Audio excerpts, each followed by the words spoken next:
Billionaire gives a waitress $10 tip. She returns $10,000 he lost 15 years ago. What if a single act of kindness could travel through time and change 2 lives forever? In the heart of downtown Seattle, where the morning rain creates gentle symphonies on coffee shop windows, a story unfolded that proves destiny sometimes wears an apron and carries a worn leather purse.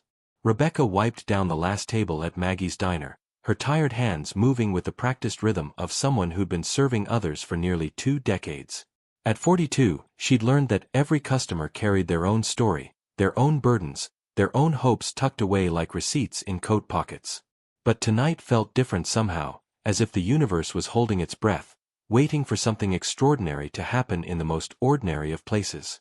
The bell above the door chimed softly as the last customer of the evening stepped inside, shaking raindrops from his expensive coat. "Where are you watching from tonight? I'd love to know what corner of the world you're joining us from." James walked through the diner's worn doorway like a man carrying invisible weight on his shoulders. At 43, success had given him everything money could buy, yet tonight he felt emptier than the streets outside. His driver waited in the idling Mercedes while James sought refuge in this humble place that reminded him of simpler times, before board meetings and stock portfolios consumed his days. "Coffee?" Rebecca asked, setting down a clean white mug without waiting for an answer. Something about this man's posture, the way his expensive suit couldn't hide the slump of exhaustion, told her he needed more than caffeine. She'd developed a sixth sense about people over the years, working night shifts and double weekends to keep her small apartment and send money to her aging mother in Portland. "Please," James replied, surprised by the genuine warmth in her voice. Most people either wanted something from him or treated him like a bank account with legs. But this waitress simply poured his coffee and asked if he'd eaten dinner, as if he were any other person seeking comfort on a rainy Tuesday night. As Rebecca moved between tables, wiping down surfaces and checking salt shakers, James watched her methodical care for this modest space. She straightened a crooked picture frame, adjusted a wobbly chair leg, and spoke kindly to the elderly cook who emerged from the kitchen with flour-dusted hands. There was something hauntingly familiar about her movements, her gentle laugh, the way she tucked a strand of graying hair behind her ear. "Rough day?" she asked, refilling his cup 30 minutes later. James had been staring out the window, lost in memories of another life, another version of himself who once believed in magic and second chances. "You could say that," he admitted. "Sometimes I wonder if I'm the person I was meant to be, you know?"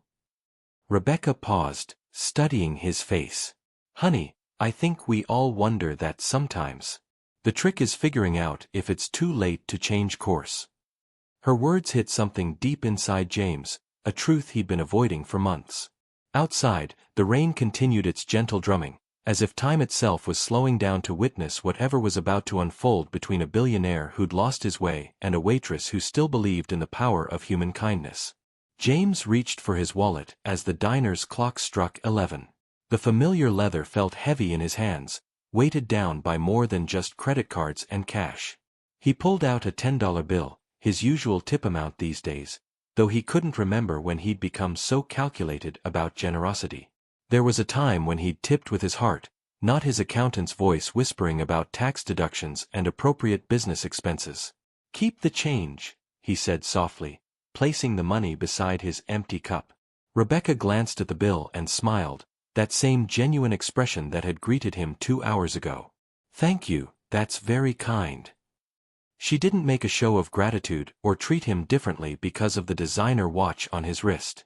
In her world, kindness was measured in words and gestures, not dollar amounts. As James stood to leave, something caught his eye. Rebecca was carefully organizing her order pad, and tucked between the pages was a small, faded photograph. The image was barely visible, but James's heart nearly stopped. It was a picture of 2 children feeding ducks at a pond, their laughter frozen in time on worn photo paper. "That's a sweet picture," he said, his voice catching slightly. Rebecca looked down at the photo, her fingers tracing its edges. "My little brother and me, about 25 years ago. He was visiting from Chicago, and we spent the whole afternoon at Green Lake. He made me promise to keep this picture forever, said it would remind me that magic was real." Her eyes grew distant. He had this old wallet, carried $10,000 in it because he'd won some contest. Thought he was so grown up, showing off that money like he was a millionaire. The room seemed to tilt around James. Green Lake. 25 years ago. A little boy with a wallet full of cash, so proud and excited, until that terrible moment when he realized it was gone. The crying, the searching, the way his sister had held him while he sobbed about losing money that represented months of saving and dreaming. "What happened to your brother?" James whispered, already knowing the answer but needing to hear it spoken. "He grew up," Rebecca said simply. "Lost touch about 15 years ago. Last I heard, he'd made something of himself in business. But I kept this picture, kept hoping maybe someday." She shrugged, tucking the photo back into her order pad. "If this moment touched your heart, please give this video a thumbs up." James felt his world shifting, memories flooding back like a dam had burst inside his chest. He was that little boy. This was his sister. And somehow, after all these years, they'd found each other in the most impossible way. James gripped the edge of the table, his knees threatening to give way. 28 years of wondering, of carrying guilt about that lost money and the sister he'd left behind when their parents' divorce scattered their family across the country. He'd built an empire, accumulated more wealth than that 10-year-old boy could have ever imagined, but he'd never stopped being the kid who lost his sister's trust along with that wallet. "Rebecca," he whispered, and something in his voice made her look up sharply. "Becky, it's me." She stared at him, coffee pot frozen in her hand. The years had changed them both, success and hardship carving different paths across their faces, but somewhere in his eyes she saw the little brother who used to steal cookies from her lunchbox and leave her dandelions on her pillow. "Jimmy." The word escaped like a prayer, fragile and full of disbelief. "I'm so sorry," James said, tears flowing freely now. "I'm sorry I lost your money. I'm sorry I stopped calling. I'm sorry I became someone you wouldn't recognize."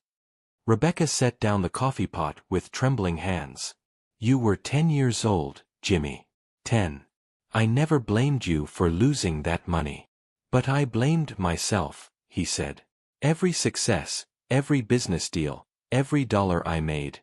I thought maybe if I earned enough, I could somehow pay back what I owed you. But I never could find you, and then years passed, and I thought maybe it was better if you remembered me as your little brother, not the person I became." The diner felt suspended in time, fluorescent lights humming their steady song while outside, the city slept, unaware that two lost souls were finding their way back to each other. Rebecca reached across the table and took her brother's hand, feeling the calluses that success couldn't erase, the familiar warmth that 30 years couldn't diminish.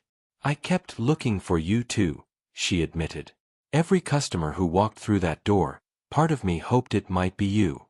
I even kept some of that money, you know. $10,000, sitting in a savings account all these years, waiting for you to come home." James stared at her in amazement. "You kept it." "I kept it for the day when my little brother might need his big sister again."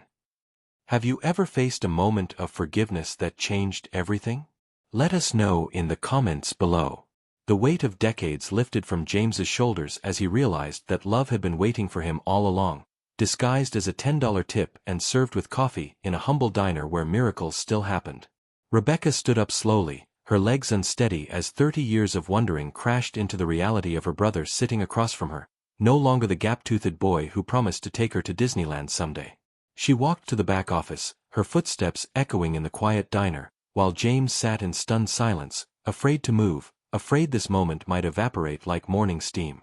She returned carrying a small wooden box, the kind used for storing receipts and forgotten treasures. Her hands shook as she lifted the lid, revealing a neat stack of hundreds, tens, and 20s, held together with a rubber band that had seen better days. $10,047, she said, setting the box on the table between them. The original 10,000, plus what little interest I could manage to add over the years. I always told myself that when you came back, you'd have it all waiting for you. James stared at the money, overwhelmed not by its presence but by what it represented. His sister had kept his childhood promise alive, had believed in their bond even when he'd stopped believing in himself. The businessman in him wanted to calculate compound interest, to marvel at her sacrifice, but the brother in him could only see love made tangible. "Becky, I can't take this," he said. "You've been working here all these years, and I have more money than I know what to do with." "But this isn't about money anymore, is it?" she replied, sitting back down. "It never really was." James looked around the diner, seeing it through new eyes.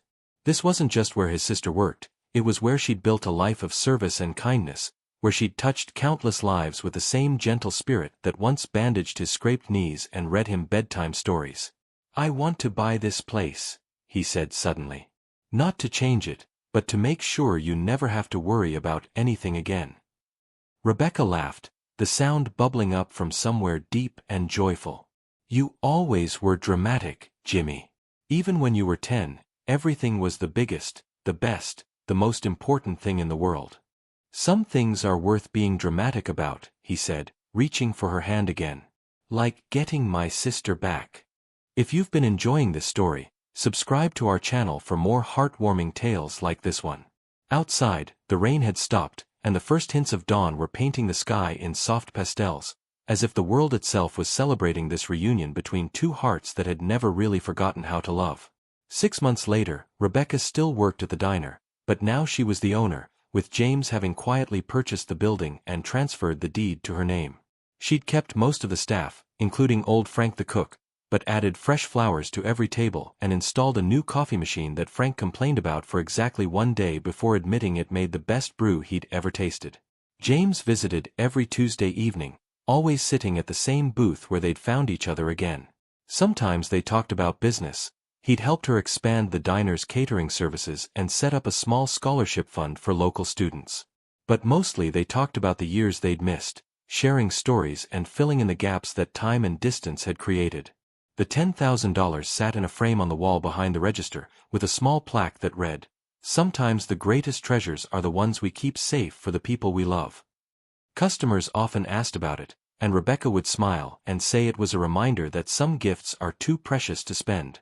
Tonight, as she wiped down the last table, Rebecca found herself thinking about the path that had led them here.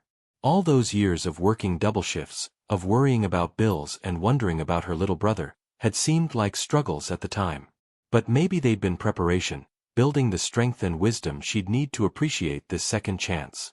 James appeared at the usual time, shaking raindrops from his coat. But tonight he wasn't alone.